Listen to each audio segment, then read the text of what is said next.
Millions of people across the Bay Area told to stay home. As people shelter in place, local food banks are struggling to keep up with skyrocketing demand. KPI X5's John Ramos talked to some volunteers who are stepping out of their comfort zone to help others. My, how quickly things are changing. Just last week, this food bank in Concord was having trouble because businesses weren't sending their workers to volunteer. Today, many of those businesses aren't even operating. These businesses are all shut down because they're considered non-essential. But for the people who work in them, they are literally the way their families get fed. And as more and more workers go without a paycheck, local food banks are becoming a lifeline. Not everybody has the additional savings to carry through. This is going to be a huge supplement to those people and a safety net for new need in our communities literally next week.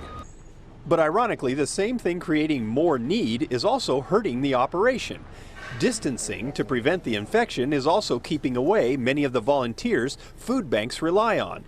And there are a lot of people with time on their hands these days. People like Allison Grisansi. I don't know, just kind of happy. I get to help people. It's better than sitting in my bed watching Netflix or something. And as essential as this activity might be, the volunteers did have to consider the risk. Any fear about coming here to work around other people?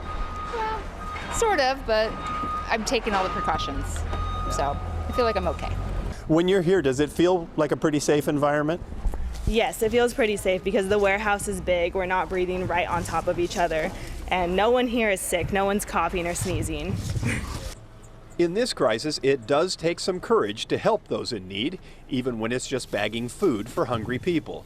But the volunteers say this is probably less dangerous than going to a crowded store to shop for your own family. Yeah, it's a lot safer than buying toilet paper. Just leaving your home is a risk today, but if you think this is worth the risk, they'll be happy to accept your help. You can sign up to volunteer on your local food bank's website. In Concord, John Ramos, KPI X5.